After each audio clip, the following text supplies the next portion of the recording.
Have you ever had a moment where you see another person, not as a person, but as an opportunity for you to enhance yourself or enhance your life?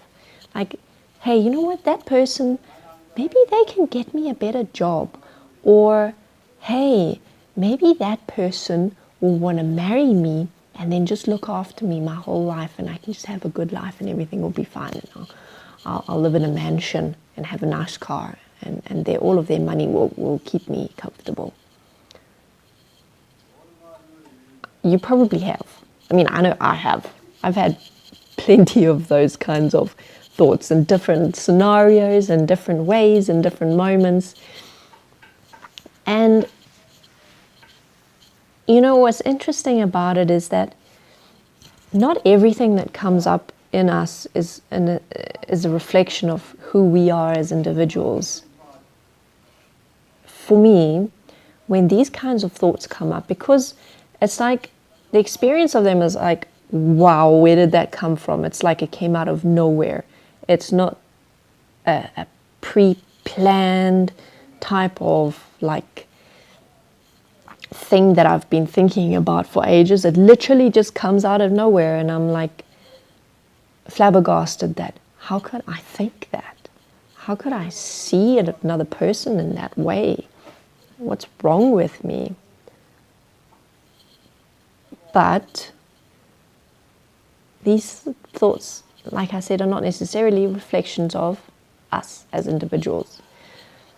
Because yes, while some people do deliberately think these things, it's also a part of the design of our minds. It's part of the design of what makes us who we are, what makes us capable of creating the world that we've created. And what you'll see happens when you observe different people in different life situations is that when these little thoughts come up, certain people are going to take certain thoughts and nurture them and eventually become them. This is how things like rapists are developed, murderers, fetishes. This is where all this weird stuff comes from. The stuff that most people don't really do or resonate with. But every now and then, everyone has an odd thought that comes up out of nowhere.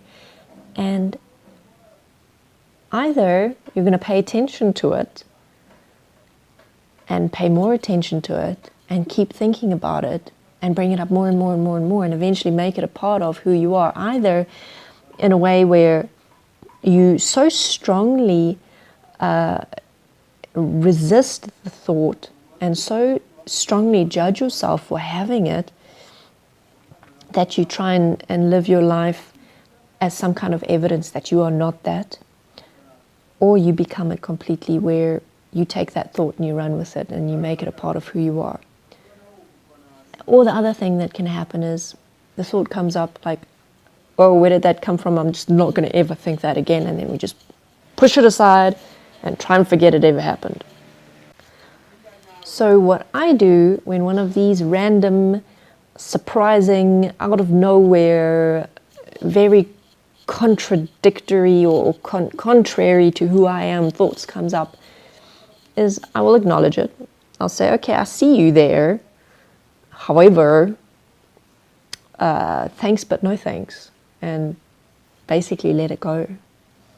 Just let it pass. Because the more attention I give it, the more I become it. And because the more I resist that thought, the more I become it. And because it's just something that's coming from that collective consciousness of humanity, if we want to put it that way, it isn't me. And the only way that it will be me is if I make it who I am. And that requires my focus, my attention, me giving it more energy, giving it more of me. So the next time you have a very random, very unusual, very contradictory to who you are kind of thought that comes up, just let it go. You don't have to give it attention. You don't have to become that. And there is a difference between these thoughts and when it comes to relevance, in that for some people they will be relevant.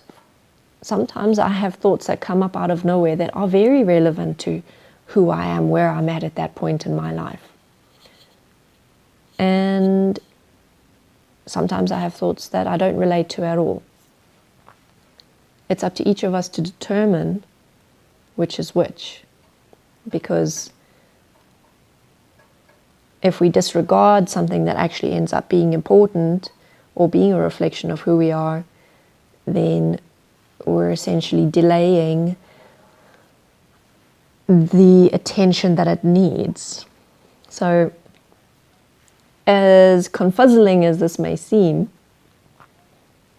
if you have a thought that comes up and you're not entirely sure if it's something that you need to address or if it's something you just need to let go, then some good questions to ask yourself are, does this in any way relate to anything that I've been experiencing recently?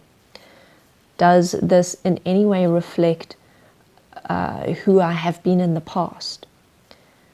Does this in any way reflect fears that I might have or emotions that have been coming up within me? If it's not relevant to anything that is going on in your life at the moment, then usually it's pretty much safe to say, okay, just let it go. If it is important, it will come up again and again and again and again. That's the other quite interesting thing about how we work. The stuff that we need to give attention to will keep demanding our attention. All right, so thank you very much for watching. If you want to be part of the conversation, then leave a comment. You can send me a direct message with your video requests if you have one. Otherwise, you're going to see me next time.